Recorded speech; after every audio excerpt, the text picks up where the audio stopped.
Hello, everyone, and welcome to The Factory Must Grow, Episode 5. Joining me on the line today is Boldviking. Bold, where are you joining us from again? Germany! Germany. It's like 5 p.m. over here. Yeah, you guys are 6 hours ahead, I think, of Eastern, where I am. How you doing today? I'm doing great, man. Absolutely great. Just had a fun pie stream and can't complain about anything. Awesome. Yet. Well, that's always a good thing. So today on the cast, we'll start with another mod spotlight. As usual, we'll discuss the recent Factorio Friday facts, and then we'll dive into some questions with Bold, specifically about pYanodon's, which is easily the hardest mod pack for Factorio. So there's a lot of interesting discussion to be had around that one. But first, we'll start with the spotlight. Today, I'm going to spotlight a pretty simple one. It's a quality of life mod that I personally can't live without anymore, which is Pipe Visualizer by Rygaard. Another one by Rygaard. Yep, he's the guy that's now employed by Woob. He made this mod about 2 years ago. It's got 66,000 downloads. And what it does is it allows you to hover over a pipe system and see what it's connected to. And so you can select a visualize all pipes mode, which allows you to essentially see what all of the connections are going to, as well as different colors for each type of fluid. So the, sulfuric acid is going to be yellow, whereas the crude oil will be black. So you can easily sort out all of your pipes. There's also a mouse over mode, so you can just see pipes that you hover over, and it even highlights the buildings too that those pipes go into. My favorite one, though, is one I learned about recently, which is a visualize pipes mode or a sticky visualizer. And what that allows you to do is you can hit H over a pipe and it will kind of keep that pipe system on the screen, but none of the other ones. And so you can just focus on one specific connection that you're trying to figure out over the course of your entire base. Like recently in my pYanodon's run, I was trying to figure out where is this steam going? Because steam is going everywhere. And so I would hit H on my steam pipe, and then I could easily see what it's connected to and what it's not, and where the one-way pipes are and such. So that's really helpful. I find it pretty invaluable. Now, Bold, I know you have a little bit of a different approach to quality of life mods. You don't have what them. What is the quality of life you talk about? Exactly. Just build better bases, man. Just build better bases, exactly. But we'll chat a little bit more about your lack of quality of life mods later.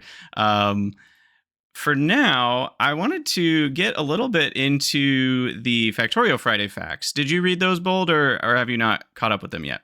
I'm reading them every Friday, of course, because Factorio is an amazing game. Yes. You have to write them. Also, there seems to be a protest going on in front of my window. Well, it'll be fine. Enjoy the wedding bells over there. I hope you don't hear them. Only faintly. But so one of the interesting things that they recently talked about was the new music, and I talked about that a little bit in the last Friday Facts, but in this one they talked about automating the soundtrack, which I thought was really interesting. And so they kind of outlined a process where I don't know, how would you describe it, Bold? They kind of splice together different samples, but in a way that's not consistent. Yes, because they more or less try to generate it as they go. It's a topic I've also been thinking about in the past, because I'm still thinking about adding more music to my own stream. And I was more or less thinking about doing something where I would just get multiple tracks which overlay perfectly, and then just switch around between them depending on the situation. That's one way how you could do it. If you just got music that hooks together perfectly fine, you could do something like that. But what they're doing in Factorio themselves is that they're more or less trying to, depending on the situation, to change it a little bit more dynamically, which could be fun. I'm looking forward to it, definitely. Yeah, that's really interesting to me. One thing that I noticed, you can go to the Friday Facts, it'll be in the show notes, and listen to some of the tracks that they share. The first one, it sounded cool, but one thing that I noticed, and someone on Reddit also pointed out in the comments, was that because there's no discernible long-term pattern, it can almost be a little bit confusing because like in a lot of tracks, you start to vibe with it, right? You learn the beat, you learn what notes are when, you learn the melody, And so you start to kind of get a feel for it. But with these randomized, it's always kind of keeping you on your toes because it's always changing up like, oh, instead of this bass riff, we're going to do a different bass riff. Or instead of this melody that kind of goes up, it's going to be a similar melody, but it goes down. And so I wonder, I don't know if it's almost going to be like weirdly dissonant. Maybe that's not the right word because the notes will work. But yeah, I don't know. It could be weird because if you think about how people enjoy music, the thing that people enjoy most about the music is that they recognize it again. And that's where the enjoyment comes from. Like Exactly. if you hear a song and you already know how it goes, you go like, yeah, that's my beat. That could, of course, be an issue with how they try to do it. But then again, I'm pretty sure that there's only going to be like only a finite amount of variations they're going to have. Right. So it should be fine, in my opinion. But Yeah, the other it's thing definitely an interesting approach. The other thing I noticed is that they mentioned they'll play in between the main tracks. These like, what did they call them? Variable music tracks is what they called them. And so They they'll could have play called in them between. AI, but they didn't play that card. Yeah, exactly. So one other thing they get into, and I'm not going to dive into all of this in the podcast, but they get into some of the technical challenges of figuring that out. And I highly recommend you go and check it out because it's really cool to read. I understood about half of it, which still was very interesting. But they even talk about how the 60 updates per second that the game has is a spacing of 16 and a half milliseconds or so, but their music sampling happens at about 11 milliseconds. And so they had to figure out some like buffering and queuing for the music so that there wouldn't be little like half a millisecond breaks in the sound and stuff like that. So that was kind of cool to read about, but nothing that will really affect the end user. Of course, the end result will be great music, and that's what's important.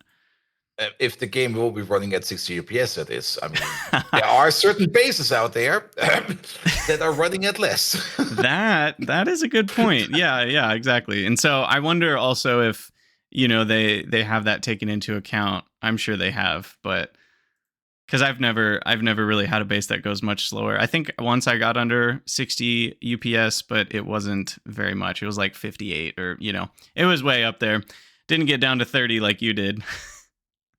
Yeah, and the old Pi base, that was definitely going under 30, even on the 25 at points. It was. Yeah, exactly. A couple FAQ questions they answered towards the bottom. They mentioned that when you're in remote view with the music, it will switch based on what surface you're looking at. So if I'm on Nauvis and then I go look at Vulcanus, it will switch the music track to a Vulcanus track. And they mentioned not having a fade in and out. They mentioned that's possible. And a lot of people in the comments were saying, yeah, we definitely want to fade in and out. It'll be a little weird to have it kind of going back and forth. So we'll see. I'm sure whatever they go with will work out well. They also talk about a music controller that's in the hidden settings where you can kind of like pause, go to next track, go to previous track. But there's nothing more complex that they're going to add in. Something like, I know Command & Conquer had a music controller where you could select tracks that would never play. Oh, yes. Or kind of make your own playlist in the game. And I'm sure there will be a mod that does that because they said there's lots of modding control. I remember that old Command & Conquer interface. Yes. Mm-hmm. Exactly. So yeah, that's pretty much all there is. I have to say, one more thing they mentioned is that they'll sell the soundtrack, if you're interested in purchasing it. And this one will be much larger, obviously, with at least 5 hours of music of the non-variable tracks. And I don't know if they're going to put any variable tracks or not in that, but it'll definitely be a lot of music. And from what we've heard so far, it sounds pretty cool. So I'm excited to kind of hear the music once it's released. But yeah, on to the main topic, because Bold, we've got you here, and that is a special treat. Tell us a little bit about yourself. Who are you? Where are you from? Oh, I'm Bold. I'm from Germany. I've been playing Factorio for, when did it come out? 10 years ago, something like that. Way too long. And I just enjoy myself on Twitch because I needed something else to do. Yeah. So how'd you get into Factorio and the automation genre? Like, why did it pull you in? I think the first time I really got pulled into it was because I was watching a YouTube stream, not really a stream, a YouTube video back then, done by Arumba and Stijo. If anyone remembers them. They're both still doing content, but they kind of moved on to different topics now. And it seemed like a lot of fun. And then I downloaded the game, and then weeks went on, and I was never seen again until I came out of my PC cave and was like, yes, this is a fun game.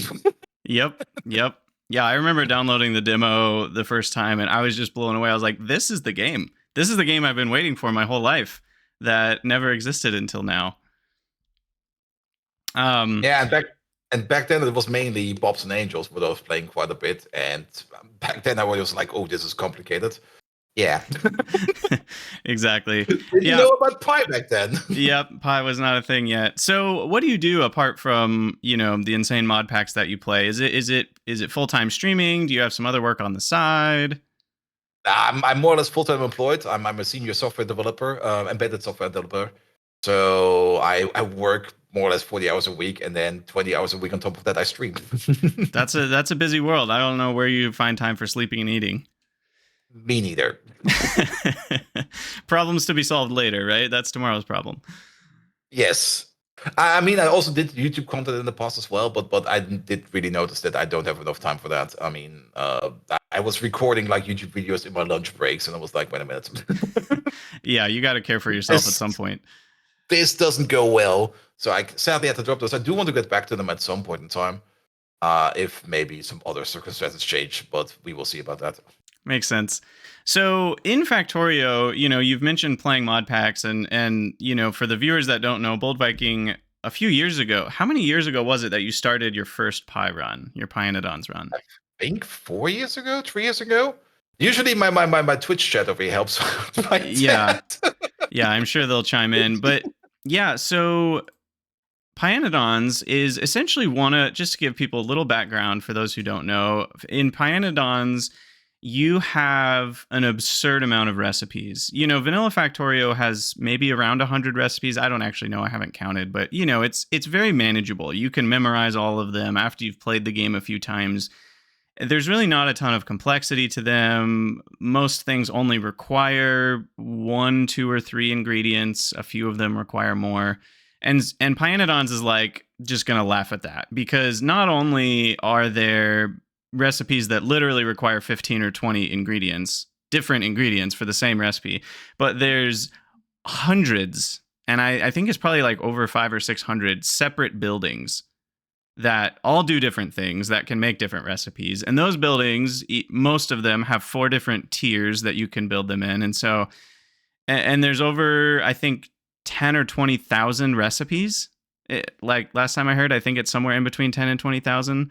So it's but that's pretty probably crazy. if you count all the ash recipes, which you don't need because you can burn every product to ash. Yeah, there's a lot of voiding things. And there's a lot of new mechanics. And so pYanodon's isn't just complexity for the sake of complexity. They add a ton of new mechanics. The alien life part of PyMods adds in this really cool system of plants and animals, and you have to like kind of breed them and reproduce them, and you have to make them almost using like gene splicing to get the first few, and then you have to, get more and more and more, and then eventually you can mass produce them and their byproducts. And then speaking of byproducts, a lot of Factorio mods have you handling byproducts. Vanilla Factorio, really the only thing they do is advanced oil cracking, where you might have heavy oil that you don't have anything to do with, and you have to do something with it, because if you don't do something with it, it'll block up your light oil and petroleum production. And in pYanodon's, that's almost everything, is making some other thing that you have to deal with. And if you don't deal with it, it'll block the thing you're trying to produce. So pYanodon's is crazy. It is a massive undertaking. I mean, as far as I know, unless people are speedrunning, it's always taken people at least 1,000 hours to beat. So why did you choose pYanodon's of all things? That's a good question. I remember when I finished up my Bobs and Angels playthrough, probably 5 years ago. That I was like, all right, what's going to be the next big mod pack we're going to be picking? And I was like, I didn't really want to do space exploration back then, and I didn't really want to do K2, and I was like, let's just do Pi. And then I just went with it, and I just started to enjoy it because it was so entirely different. It was more complicated than anything I was used to. And back then, I already thought I was a good Factorio player, but no.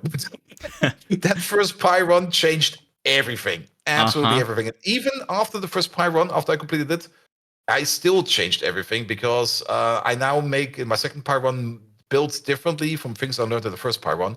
And probably there will most likely be a third Pi run at some point in time. I will still be doing things even more differently because you just keep on learning and you keep on improving what you need to do. Totally. And that's the fun part. That's the real fun part. Making terrible builds. Yes, and then hopefully making them less terrible at some point. What did you find appealing about pynodons over maybe some of the like? Do you find just the length appealing? Is it the fact that it's a really long mod that isn't you're not just going to beat it in 50 hours? Is that part of why you like it? Not really. I mean, I'm used to playing long games usually. I mean, even if you play Dungeons and Dragons or something like that. I mean, a game of Dungeons and Dragons, a session might be done in like a couple of hours, but a campaign in Dungeons and Dragons, that's going to take you like a year, two. And I used to be a game master back in the day when I had a little bit more time, especially during university, where I was writing my own adventures, which was a lot of fun. But it also took a lot of time. And I guess once I stopped doing that, I got into Pi. And well, it fills a good void because you're basically building these big things in pyanodons. It's always like you're not only doing ore processing, like you're not just smelting iron ore into iron plates. You're gonna have to crack it. You're gonna have to sort it. You're gonna have to wash it. You're gonna have to crush it again, and the chain goes on. The chain is pretty extensive. And once you set that entire thing up with a near perfect ratio, because a perfect ratio never works, then you have this massively looking amazing machine that you just look at and you go like, oof, this is amazing. Yeah, completely. There's nothing more satisfying than finishing an entire processing chain and then watching it start to work and everything works the way you hoped it would. That always feels really good. Half the time it doesn't work the way you hoped it would, but either way, it does feel really good to complete those things. What gives you the patience for Pyanodons? Because a lot of players, I would say probably 90%, based on just being around the Reddit and the Discords and such, I think most people quit long before they beat Pyanodons. What gives you the patience to keep going or the motivation to keep going? Probably a pot commitment, because if I would have bought it now, it would be an even more waste of time. So it's the sunk cost fallacy. More or less. Yeah, I've already put 400 hours in, so I can't quit now. Yeah, I mean that would be the more wasteful waste, in my opinion. I mean, even if I'm only going to do it maybe like once a week, okay, we're now doing it more per week because we kind of want to get done before 2.0 comes out. But still, you just see the thing still grow in small ways, and you still shape it, and you still care for it. And at some point in time, you're done with it. And then if you're going to be done with it, you want to be really done with it. I mean, yeah. Yeah, that's cool. I like the idea of like shaping it almost like it's a little plant. I've been recently saying a bunch in my Pyanodon's videos, and for those who are only watching one or the other, I am not anywhere near as far as Bold. I'm still under 100 hours in, which is really not even the early game. It's like the tutorial almost. But what science are you at right now? I am getting closer to green science, logistic science. Ooh. Yeah, exactly. So all that to say, one thing I've been kind of saying to myself and to my viewers over and over again is like, look, as long as I'm doing something, something will get done. And eventually, if you do enough somethings, the big things get done, and you do a lot of those and you beat the pack. And so really, with these longer packs, I see a lot of people post about this in the Factorio Reddit as well. It's a problem not just with Pyanodons, but even with the easier mod packs like Bob's Angels and even Vanilla Factorio. I see people talking about I get burnt out once I get to oil processing, or there's too much and I get overwhelmed and it feels like I can't handle it, so I just start a new map. And one thing that's helped me with this exact thing is to just remember, as long as you're doing something, as long as you're taking steps forward, you're going to be making progress. There's really no such thing as backwards progress in Factorio, unless you count biters eating your base or things like that. You can't really move backwards. As long as something's automated, even if it's crappy, it's going to get you closer to a better build next time, a better, the next step of processing. And so really it is about not necessarily, if you zoom out too much and try to look at the whole picture, sometimes you get a little overwhelmed and you get a little lost. You're looking at the mountain that you have to hike and it's just too much. But yeah, if you just kind of focus on where your feet are and I just take the next step in front of me, I think that can help a lot to keep going. And I myself struggle with this. There's a little bit of like, when I look at how much I have to do to get red circuits in Pyanodons, I'm like, oh God, can I, like, it's just too much. But then if you just do the next thing, you'll get there eventually. So Yeah, one thing you mentioned is trying to get pYanodon's done before Space Age. How many hours are you into your current pYanodon's run? I think 1,700. Let me put it up real quick. I can tell you like in a couple seconds. Yeah, yeah. But yes, definitely already past 1,800, I think. Maybe even Wow. already past 1,900 hours. But then again, I also do sometimes let the game run while I'm at work in the background, when I just want to wait for like some buffers to back up again or to fill up again. Yeah, yeah. As that is a big issue with every big mega base. Let me also Totally. turn the sound off real quick. Zoop. There we go. And are you playing with biters on in your current playthrough or not? Yes, but the biters are set to the utmost minimal settings. Okay. Which means all the sliders are more or less to the minimum, but migration is on. But like I said, I do want biters to be on the map, mostly because I need something that keeps me in my place, that keeps me on my toes. But I don't really want that many biters on the map that it's going to be a chore that I have to do all the time. And I think the settings I currently have are amazing for that because whenever I need to expand, I just need to go out there and just defeat a couple of them, and then I'm going to be good. So every expansion hurts a bit, but not too much because the pack already hurts enough. Right. And actually, right. wait a minute, playtime is 1,383 hours. I was completely wrong on that. Okay, so It's about less than that. 1,400. Still, Yeah, that's 1,400 what, 50, 60, 60 days or something like that? That's a lot. That's Oh full days, man. not work days. Exactly. Yeah, yeah. That's 180 work days if you're counting 8-hour Factorio shifts, which is uh, that's a lot. Almost a full work year, almost. Yeah, Because exactly. weekends don't exist. Yeah, Oof. man, that's And awesome. also, the science counter says 45.4% science done. So Wow. almost halfway. That's impressive. Yeah, I'm excited to see if you can get that done before Space Age, which sounds like it might be coming in October. I forget if I mentioned this in the last podcast, but there was an unofficial official statement by one of the Factorio devs in an interview where he said October at the latest. And so we'll see. Hopefully that remains true. And we have a little bit of a hope that it'll be here in less than 6 months. So yeah, but so October will come faster than you might think. But at latest, yes. I mean, if they're gonna already aim for October, it's probably gonna be October because nobody releases early. Nobody. yeah, exactly. They're going to take all the time to make sure that everything's perfect. And that's one thing I do trust from Woob is that they're going to make sure everything's polished and perfect. So I do think it's going to feel very nice to have a game release and it's going to be in great condition and mostly bug free. Nothing's perfect, but compared to what other AAA studios do these days, and yeah, I think it'll be a very good release in October. One other question I had is just kind of with pYanodon's, what do you like about the Pi pack? Mainly in comparison to other Factorio mod packs. What makes it unique and what do you like about it? The thing I like the most about pYanodon's is all the buildings. There's so many custom buildings in it, and every time you build parts of the base, they always look completely different than other parts. Even the ore processing, even though most of the time it's still crushing, sorting, and then doing something else of it, even those look entirely different because the recipes are not similar. They're all different recipes for different ores in different ways you need to process them. And they're all attached more or less to processes you find in real life as well. Not too accurate because there's also this meme going along in the Pi Discord thing about like don't think too real about it because then you lose fun, which makes sense. Yep. But close enough that it is fun enough. Yeah. And all those real war processes are amazing. I mean it's interesting to see what needs to be done to get to that point. And it's still a very, very, very simplified version of that because if you really think into ores, there are so many ores out there.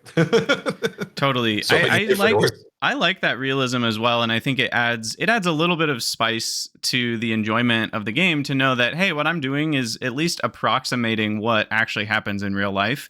What's interesting about Pi is it blends kind of the sci-fi of these crazy animals that don't exist with real world processing of metals along with some metals that don't exist, like Nexalit and stuff. So I like that Pi kind of blends the real and the unreal in a way that feels all together, it feels real for the Factorio world. It feels very reasonable, that something like the Pi world could exist. And it's not just kind of abstracting a bunch of stuff, but it's like, no, you actually have to crush this ore, and then you have to electrolyze it. And then after you electrolyze it, you got to pulp it together with these other products. And then after that, you can start to crystallize things. And it's this crazy process.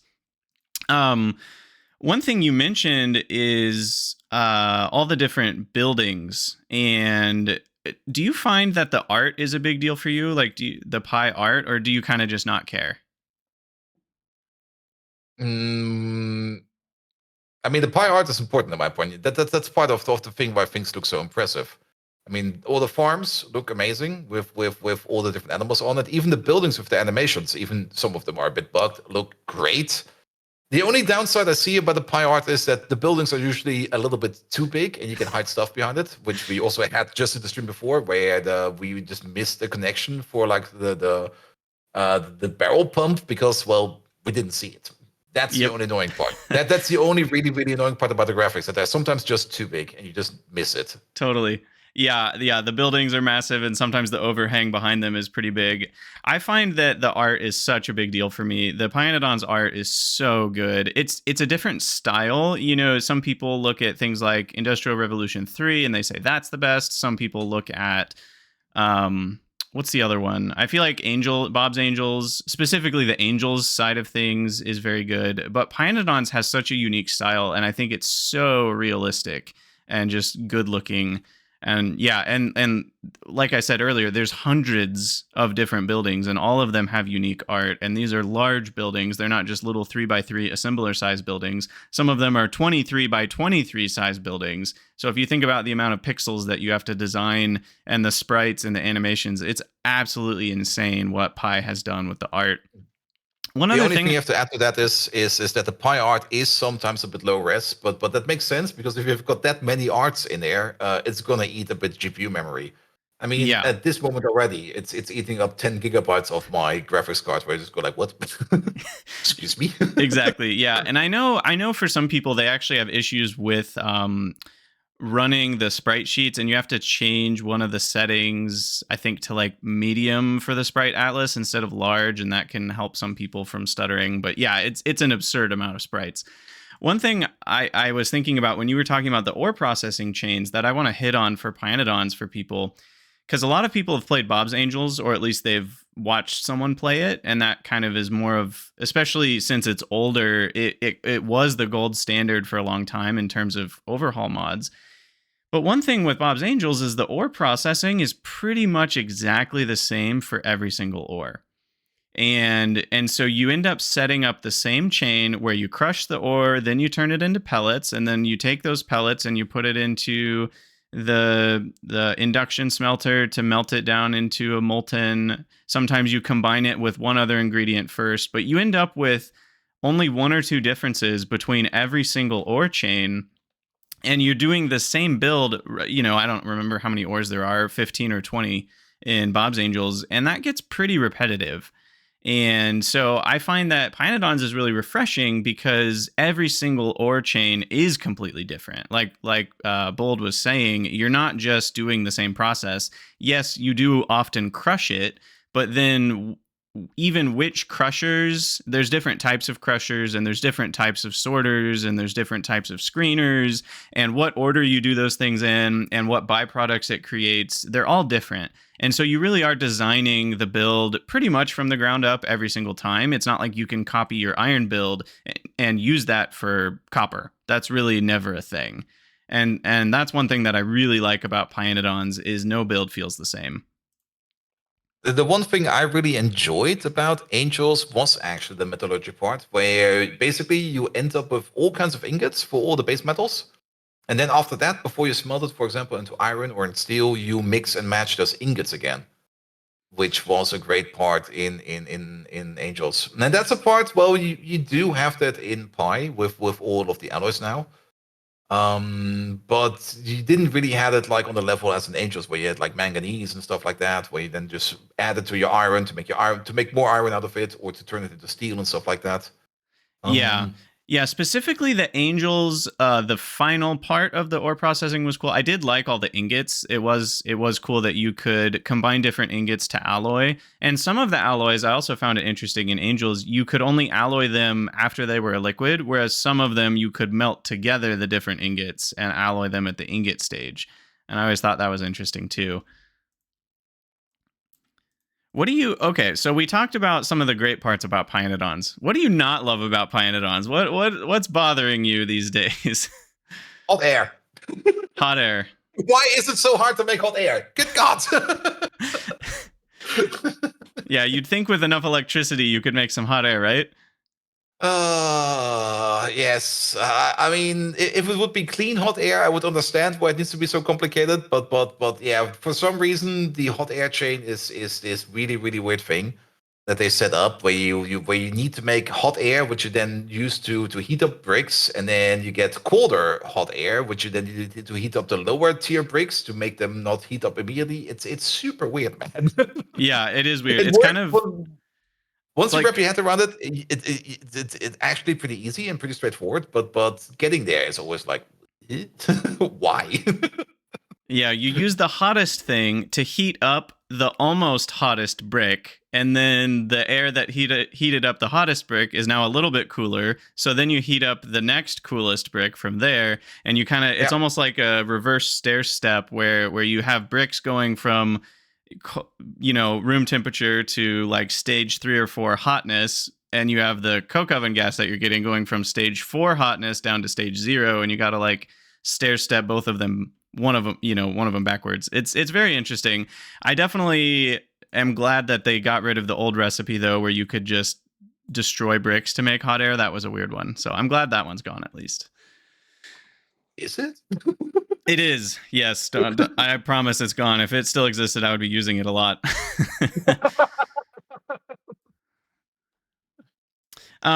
So one thing I noticed, we've talked a lot about how hard pyanodon's is and how you've been playing pyanodon's. I noticed you're also playing Greg Tech New Horizons. Tell us, Bold, why do you hate yourself? Because flagellation costs money, and playing Rectech does not cost any money or injury. So yes. Fair I enough. mean, Rectech is different. I mean, I'm playing Rectech more in as an idle game, if you think about it, because it's running on the server, and then you just set something up that's automated, and you just let it run, and then you come back to it, and of course it failed because you forgot something. And then you come back to it again, and then you just tweak at it. It's more like this more enjoyable cooldown game, more or less, which I need to play to not play Factorio. Because if I would be playing Factorio, even on my cooldown days, I would be going completely bananas, probably. Yeah, and for those viewers who know what Greg Tech New Horizons is, they're going to be listening to you saying, "Wait, Greg Tech New Horizons is your cooldown game," and, and I think that helps you realize what a Pyanodon's is. I think a lot of people do actually compare those two. For people coming from the Minecraft world, it's like, okay, Pyanodon's is the Greg Tech New Horizons of Factorio and vice versa, because they're just such huge packs. It's crazy. But the fun part about Rectech is, or at least about Minecraft, in my opinion, it's just like playing with Legos, in my opinion. It's just stick blocks together, and it's just a lot of fun. It's always fun to stick blocks together, and then you build something big and stupid, and you go like, "Yes, that's my big and stupid." Yeah, exactly. There's a sense of pride when you're looking at your base, even if it's a hodgepodge mess. Do you find I'm curious with Minecraft, do you ever, or not do you ever, but just how much do you care about making things look nice? Like do you build buildings with roofs, or do you just slap everything wherever it fits and go full spaghetti? What's your vibe? In Minecraft, I do care more about it because you are more immersed into the world, because you do kind of want to see a nice building where all your factories are housed. In Factorio, I don't care. In Full Factorio, spaghetti. my opinion is always like the belt doesn't know it's crooked, the belt doesn't know it's spaghetti, the belt only needs to do one thing, bring stuff from A to B, and that's fine. Yep. Yep. Yeah, I find that I'm pretty similar. I don't do a great job with aesthetics, but I do care more about them in games like Minecraft, or Satisfactory is another example where you're immersed in that 3D world. You're actually traversing your factory, and that's part of the interestingness in Satisfactory and Minecraft, is that you have to build your base in such a way that you can get around your base easily. And that's not really a thing in Factorio, especially once you get, vehicles like Spidertrons or jetpacks or things like that. You really just can almost teleport around. Or even if you're at the bot stage, I mean, as soon as you're in the bot stage, you can basically get your garden chair out, sit in it, and go. Yeah, exactly. You can just crack Everything open will a be done cold by a one on the map. beach. Yep.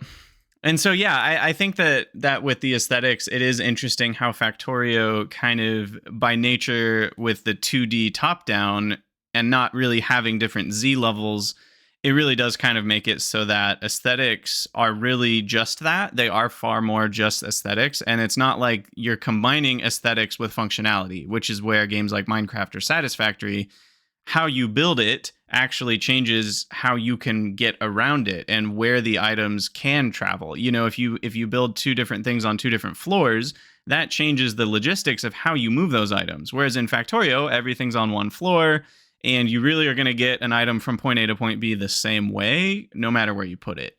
There are underground belts, of course, but that's really the only thing. Soon there will be a second level of trains, though, which will be fun. Yes, and then the big question will be overhead or underhead trains, because the same as left-hand traffic and right-hand traffic, people will be like trains on the ground or in the air.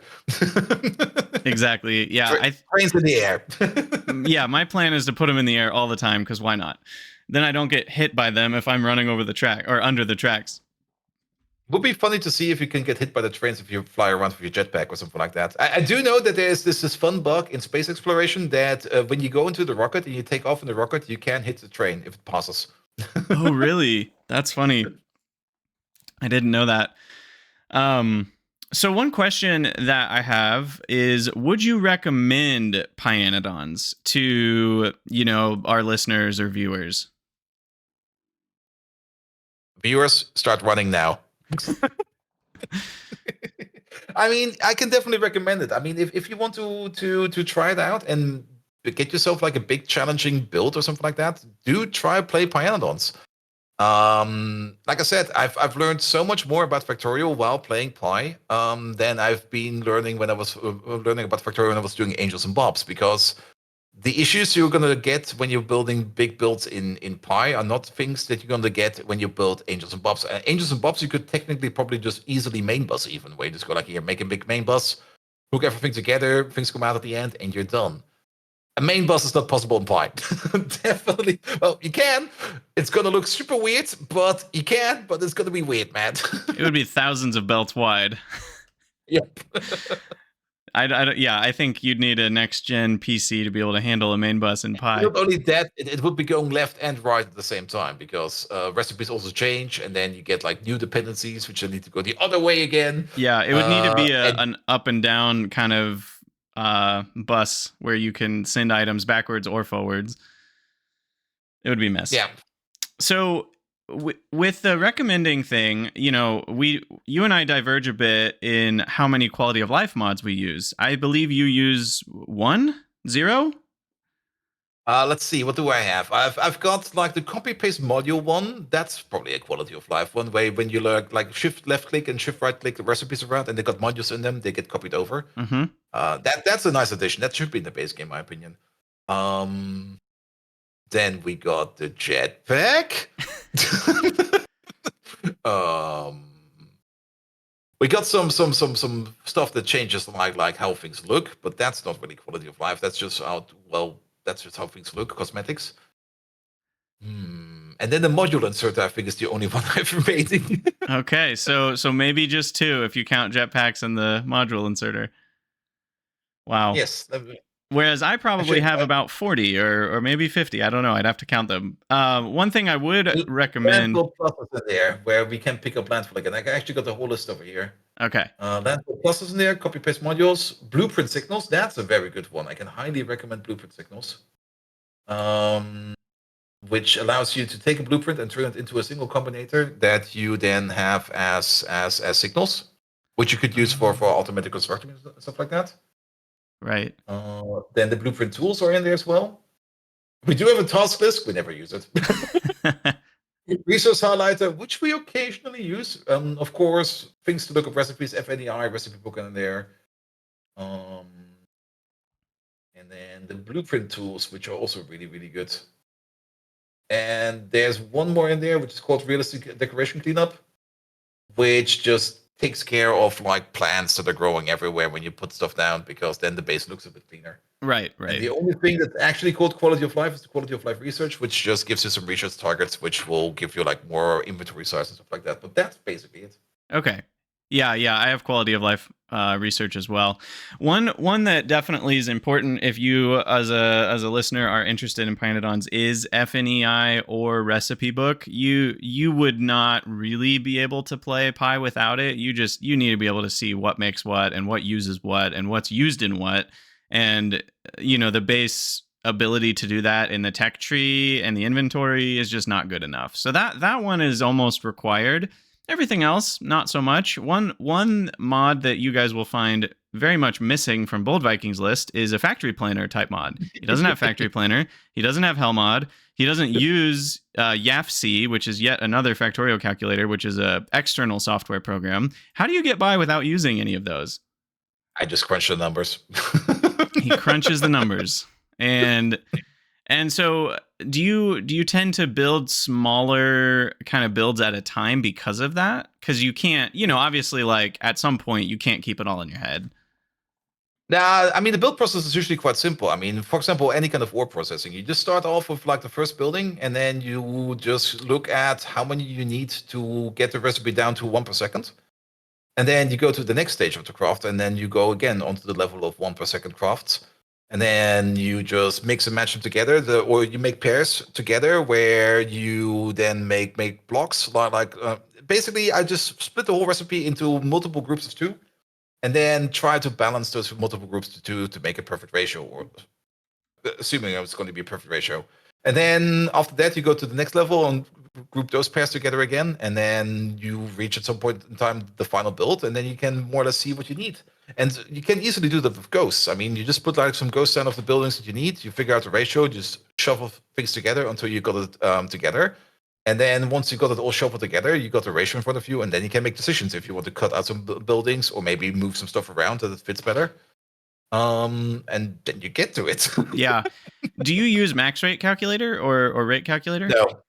So you're doing the math of like looking at the recipe in FNEI and seeing, okay, it produces 5 every 3 seconds, so that's really like 1 2/3 per second. Yeah, something like that. I mean, usually when you've got something that produces like, say, once every 3 seconds, you put 3 machines down. That's gonna make it 1 per second, and then the next machine that requires it, that goes for like, it may need like two every other second or 1 every 2 seconds. So you put down 2 of them, so you get it to 1 per second, and then you got your natural 2-to-2 ratio, and you're done. And then you move to the next step. Yeah, that works. That works. That it is. It's interesting because as far as I'm sure other people play that way too, but most of what I read about, at least in the Discord and on Reddit, is people using factory planner mods, even for far simpler, applications than pYanodon's. And as far as I know, you're the only person who plays pYanodon's without using any of those tools. So it's just really interesting to hear from you, kind of like how your process works, because I think a lot of us are like, what? How do you not?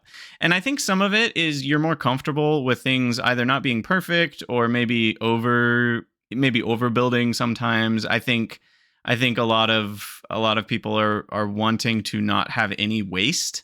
And so they're like, well, I don't want to build too many of this thing, and so I'll just make sure to plan out the perfect ratios. And like you've said, in pYanodon's, the perfect ratio often isn't attainable anyway. Especially once you get to production modules, and then things just go completely out of whack. Right. Because then you've got an extra 8% on this step, which has maybe 3 or 4 steps before it gets here. So that one ends up being, maybe boosted by 50% by the time it gets to the recipe you're looking at. And the other thing only has 1 layer of productivity. And so you've got all the different multiples going on. Yeah, it's a big mess. Yes, and also sometimes you just take the trade-off, because sometimes you got like something like a 5-to-9 ratio or something like that, and you go like, 5-to-9? Oh, that makes no sense. Just turn it into 4-to-8 and you're fine. Yeah, exactly. 1-to-2 is the same as 5-to-9, right? Close enough. More or less. Yeah, and close enough, in quotes, as well as good enough, in quotes, is very much a necessary attitude in pYanodon's. I think, what do they say? Perfection is the enemy of good enough. Perfect is the enemy of Well, good enough. every perfect machine breaks the moment something changes, and things change quite often. In fact, in pYanodon's, you get a new recipe or something like that, and suddenly that perfect machine you've spent hours in making doesn't work no more. It's immediately broken. So Exactly. if you just make something that is robust and just does the thing, and you're fine. Now, one thing you do have to keep in mind, I mean, making an assumption like 5 to 9 is almost 1 to 2. That works for one layer, but if you've got like 8 layers, that small assumption can have repercussions down the line, so you should be careful with those decisions. Yep. It's the And same with usually, prop mods, just in reverse. Like, yeah. And that's where overbuilding rather than underbuilding is always a good thing.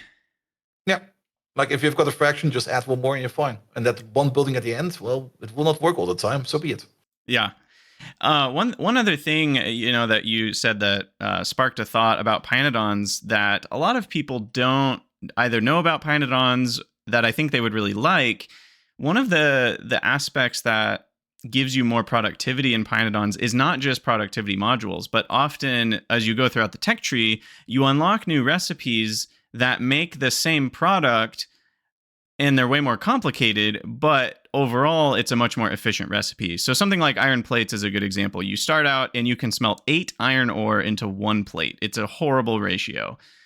But once you get the first science pack unlocked, you can do a research and it unlocks the ability to throw the iron ore into a crusher, and then you have processed iron ore, and that ends up giving you a ratio that's much closer to, I think, 5 to 1, 5 iron ore to a plate or something like Yeah, that.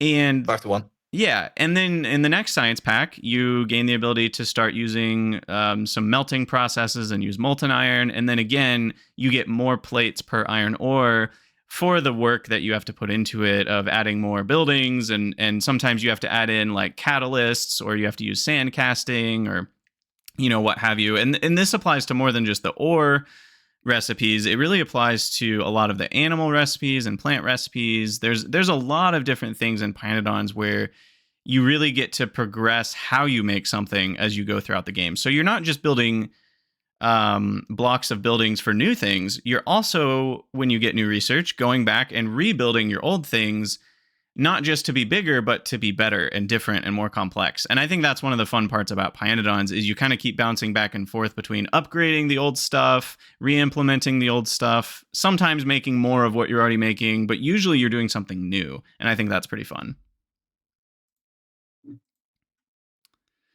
So, one last question I have about pYanodon's before we move on. What would you say is your favorite building if you had to pick? And I know this is a hard question to put you on the spot. My favorite building in pYanodon's. Mm, I guess it's the reproduction plant because it comes with smooth jazz. Yes, yes, it has the mood lighting and the mood music for the. So at some point in time, you get the cat farms, and they come with disco music. And then by far the best utility building, of course, is going to be the logistic worm. But we're probably never going to build that because it's so far down the tech tree that we'll probably even never get to it. But yeah, the reproduction plant definitely. That's awesome. That's awesome. Yeah. So all that to say, pYanodon's is awesome. Y'all should go check it out. Definitely, if you're interested, in having a very long challenge, a difficult challenge, but a rewarding one, I would check out pYanodon's. If you're looking for shorter mod packs, Pi is not it. There are some other mod packs that are great to try. I would personally recommend Nullius as one that is beatable in a reasonable amount of time, but still more complex than vanilla if you want something a little shorter. But yeah, pYanodon's is a great time sink and something if you really want to, I don't know, just be rewarded for large builds. And it is worth noting, a lot of people do struggle with UPS towards the end game. Their updates per second sometimes lag a little. So, if you have a potato computer, pYanodon's might not be for you. But, that's true of a lot of big mod packs. Any last thoughts on pYanodon's before we move on to some viewer questions? Only that I still blame not melon. Fair enough. Yep. Not melon is the reason for all of your troubles. For balancing things and bad recipes, just go yell at him in the Discord for pYanodon's. Awesome. So a couple of viewer questions that I've had over the last few weeks that I think could be interesting to get your take on as well. One viewer, Alor, mentioned that there's a lot of story and lore potential in Factorio that really hasn't been investigated at all, right? Vanilla Factorio, you're crash landed, next to your spaceship, and that's it. There's zero lore, there's zero exposition, there's zero story. But what they've spoiled so far about one of the planets, Fulgora, is that there's these ruins of an ancient civilization. And what he was asking is, do you think they will or should they add any story elements to the game? Or should they keep it just kind of this vague, like, this civilization existed, but we don't know anything about it? It's kind of interesting if you think about it. I mean, Factorio is one of those games that has no story whatsoever, yet it's being played so much by so many people. And all the things they always do is like they crash land on the planet and they just start harvesting everything out of the planet. Like they try to get everything processed and everything resourced. Putting a story on that is definitely going to be tricky. I mean, think of Satisfactory as well. They are also trying to make some kind of story on top of your automation game, and it's not going to be that easy. Especially once you start putting a story on top of it, people need to be able to connect to that story. And yes, I mean, you could probably imagine that maybe the Factorio guy is some kind of explorer or something like that, just going out there to figure out what's on those remote planets. Who knows? Yeah. Yeah. My thought is that they could add a little bit of almost what Outer Wilds has done. And I don't want to say too much about Outer Wilds because that is a game where spoilers will ruin the entire game for you. So I won't add spoilers. I'll just say that the story in that game is done through the lens of investigating the past, right? Rather than having a story about what's going on with you right now and your world, you kind of are uncovering a story about what's happened. And I think they could do that with like the Fulgora civilizations, where maybe there's not so much a huge story about what's going on with you right now, but maybe you find out some things about the ancient civilization, and then maybe that connects to something you find on a different planet, and then maybe that all connects together on the final planet you go to. I could see a story like that working out a little better, because then they don't have to give a ton of exposition about you as the engineer and what your role is, but more just kind of, oh, there are these cool ancient things that you're finding out. Yeah, that could work. One other question, and this is a kind of an interesting one that I'm sure is very much opinion based, but it's about hotkeys. Dr. Stitches was asking, like, what should be bound to a hotkey? If you could bind something to a hotkey that can't currently be bound to a hotkey, what would it be? Which ones do you never use? Like, for mod makers, how do you decide what a hotkey should be? I know in Minecraft this is really bad. Like, a lot of hotkeys end up combating each other, and so half the game when you start a mod pack in Minecraft is just setting your hotkeys correctly. I think the only hotkey I really use in Factorio is Q. That's the only one. And that's the pipette, right? That's a pipette tool, yeah, because usually when you're building something, whatever you're building is most likely already close by to what you're building. So Q helps. Q just does everything for you. I mean, there's of course the hotkey for the jetpack, and the best key ever, C, especially if you've got nukes equipped. Which one? Which one is that? Is that shoot? That's just shoot on point. Yes. And if you've got nukes equipped, well, yeah, accidents have happened quite often. Yeah, I saw a clip not that long ago of accidental nukage of your base. Especially if Control C is right next to it and you just miss Control C and then you just nuke yourself, or you press Control F not entirely and then you want to look for something that contains the C and then you hear the missile going off and you go like, oh, yeah. Have you considered rebinding shoot to a different key?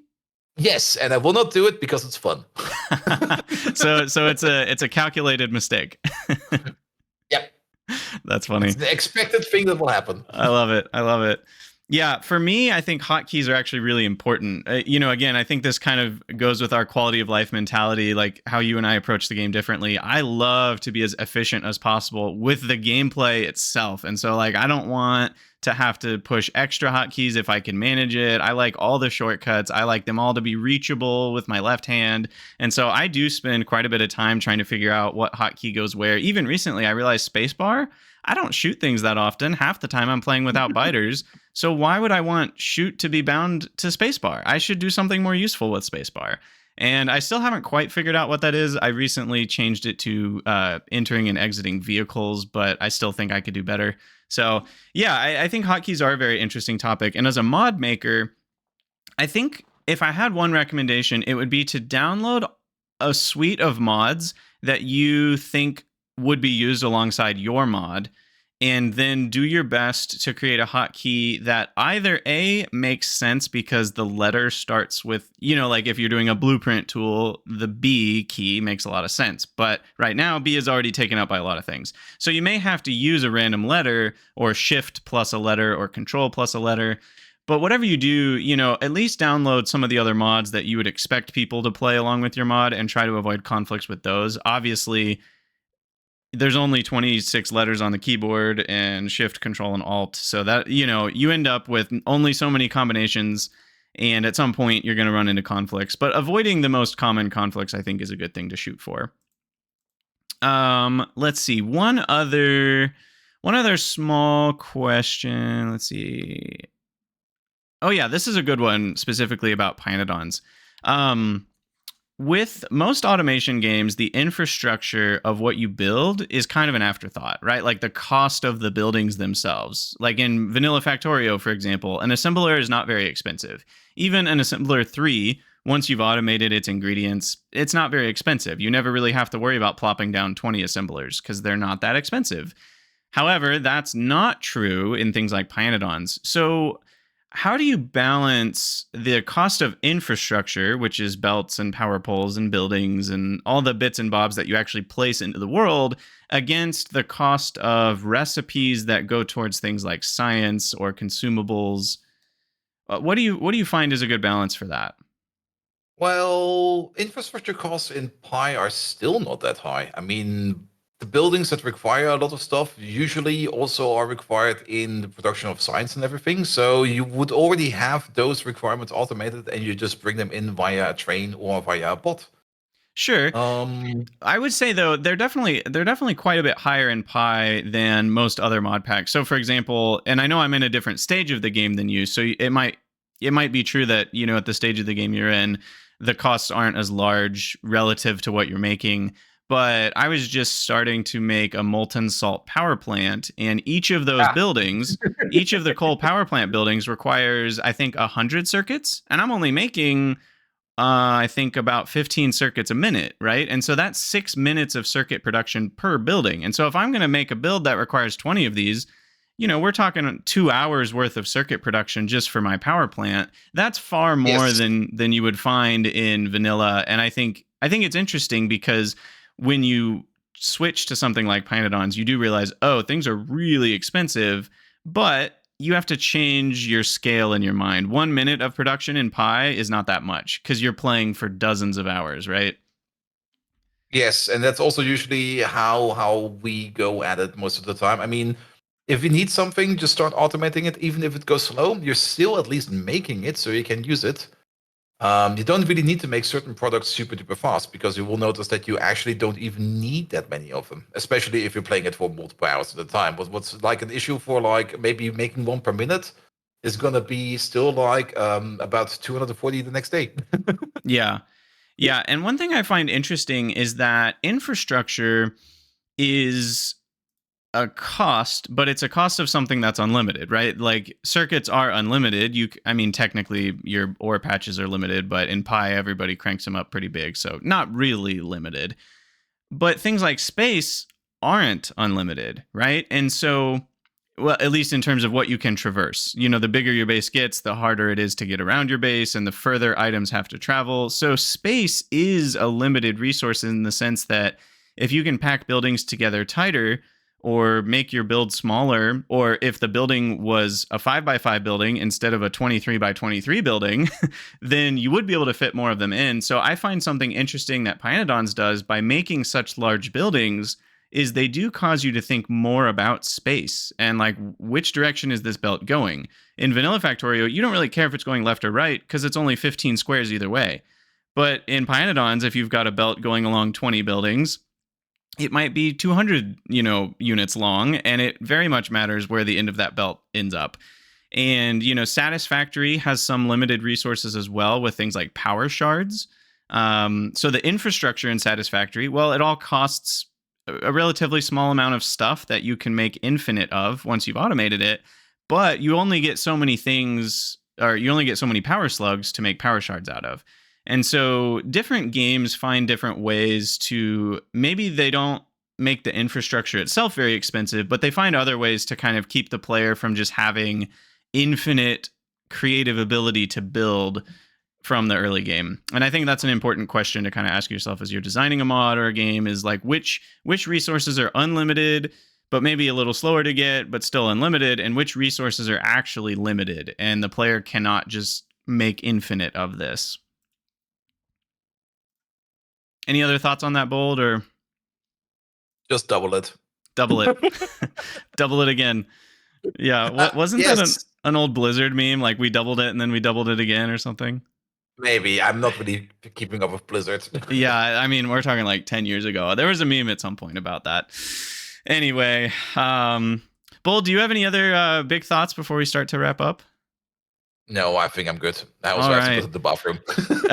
Well, it's been so awesome having you on. For those that don't know, Boldviking is part of a streaming community called Red Circuit, and a long time ago, which, well, I guess it was only like 2 years ago, I reached out to Boldviking to ask if I could join as well. And so Boldviking is a very special streamer to my heart, because he invited me into the Red Circuit community and helped me find a bunch of other streamers and content creators who could answer a lot of my questions. And just kind of, it's nice to have a community of people who are asking similar things and figuring out similar problems, whether it's with OBS or Twitch or YouTube or whatever. It's a lot of chaos out there, and it's good to have a community to talk with. And so I just want to thank you, Bold, for that invitation so long ago. You've been awesome. Oh, thank you so much for that. Yeah.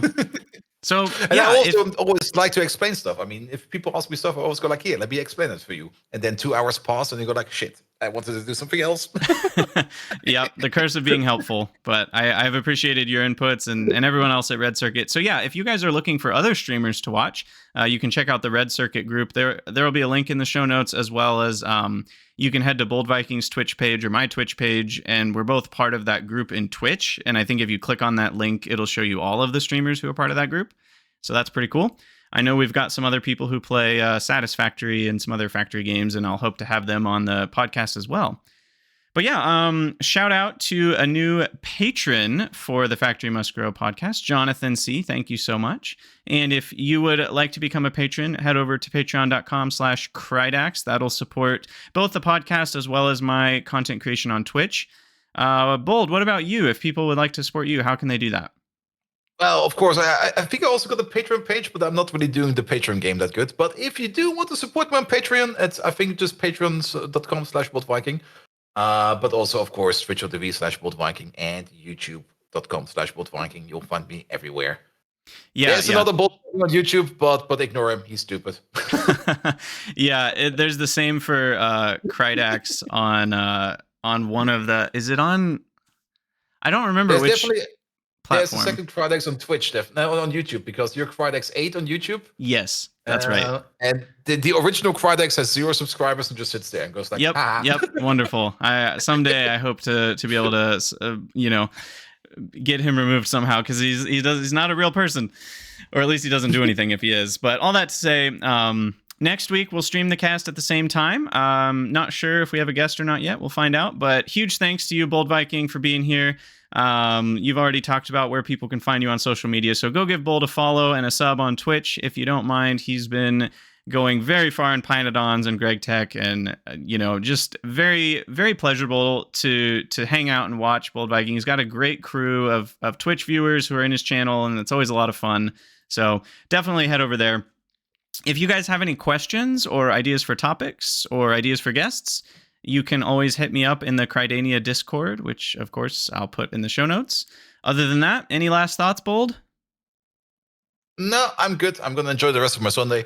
Beautiful. Yes, and all of you listeners, enjoy your Sunday as well. Thank you guys for listening. We'll see you next week. And always remember, the factory must grow.